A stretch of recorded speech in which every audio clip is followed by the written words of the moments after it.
Way back in May, we did a poll on what sort of tutorials or workshops people wanted when learning how to use stained glass and having fun with stained glass in mosaics. And we had mirror strips, we looked at making bees and butterflies, the Macintosh rose and petals. So this is really probably the last session of that program, and all to do with petals. I had originally planned to do it as one of the early ones until I realised actually petals is a little more challenging than I thought, because we need to have all these measures right and things flowing well in a circle. So we all know these standard petals. You have about 8 of these.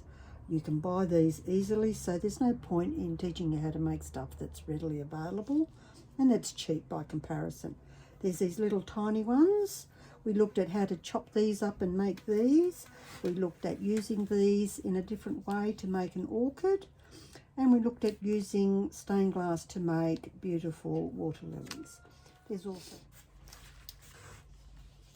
other ready-made petals are these really popular ceramic ones that come in 3 sizes. There's also these amazing glass ones from Argentina. They're just beautiful because there's more petals in a circle. They fit beautifully. But for our purposes, there's going to need to be a nerdy section, I'm sorry, about how to do circles and make petals. And to make petals that are different, I didn't think there was any point in us having a workshop where you just learn to make the same stuff that you can already get and that everyone else is using. It's time to look at what you can do to add your own personal touch to the whole shebang. So we're going to look at how do we make these 8-petaled flowers here that are reminiscent of the ones you can get from Argentina to make a gorgeous multi-petaled flower, using stained glass, of course. And because one thing to think about with this stained glass is which way is the pattern going, because I didn't want for these petals for the pattern or the lines to go across the petals. If I was making a special orchid, I might just change one and fussy cut it, but you can see the lines are coming down this page, so this piece of stained glass. So we would need to adjust our pattern and the way in which we prepare for cutting to maximise the lovely patterns that are in your stained glass. The other thing we're going to look at is remembering what we learnt way back in geometry when we got our very first protractor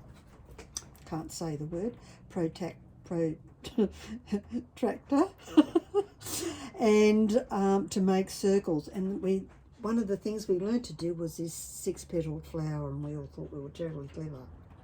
And of course these only go to a certain size. If we're making a mandala on something this big, we'll want to go to the local hardware store and get one of these guys. Dirt cheap. You can make a great big circle. No good for small circles. That's as small as it gets, and you can make a great big circle. So these are terrible. I think this only cost me like $6. Very cheap.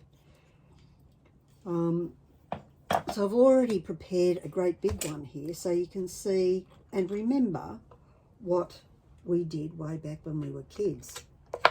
And from that, I've just made a little pattern as per the workshop session that talked about making patterns, and I can use that to trace them out with if I want to.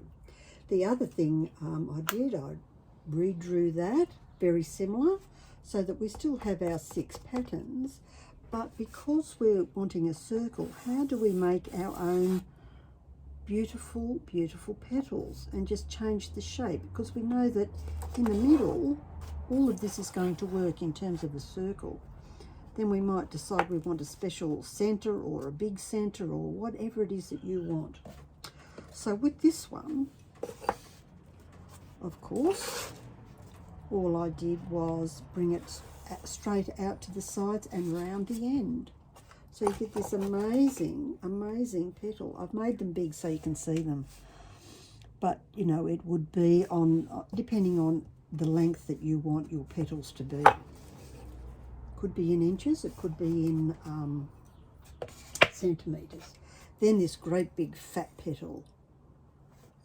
So here it's come out as far as I can go out, about halfway up the side of here, and then turn it into a great big circle. So you can do this freehand and then make your pattern. But always remember to cut off the grout line. I often see people showing others how to make patterns and they forget to cut off the grout line, which means nothing will fit. Different if you're just going to do a cut and spread and it doesn't matter, but when it comes to geometry, it does matter.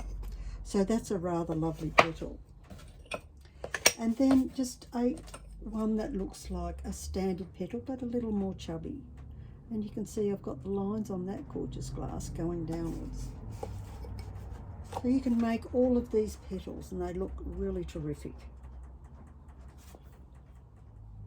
Okay, here's the nerdy bit for those who want the nerdy bit. Otherwise you can just go on to the next part where it just lays it out for you. But if you want to draft your own, you do need to understand this. Particularly important if you want to really get into serious keystoning. So as you can see with this great big circle, I've divided it 6 ways and then again another 6 ways. So we'll end up with potentially 12 petals. And the reason it's going to be 12 petals is because of these measures. So if I had 6 petals around at the outside here, I can measure up here for the length of the petal I want. So if I wanted a 5-inch or a 5 centimetre or a 2-inch, I would measure 2 inches in this direction, 2 inches in this direction, draw a line across, and that line will be 2 inches. So then you get a perfect triangle for making 6 petals in a flower. But if you want to do, and I'll shoot this around, 12 petals, you halve it. So you would go your 5 inches or your 5 centimetres, and instead of being 5 centimetres across this way, you would go to this additional line and do 2.5. So that will give you then 12 all the way around the outside. This is important, and you'll see why in a moment. You can do just a cheat sheet and watch the other video, but for those who really want to get in and make their own and their own shapes and sizes, this is what you'll need to understand.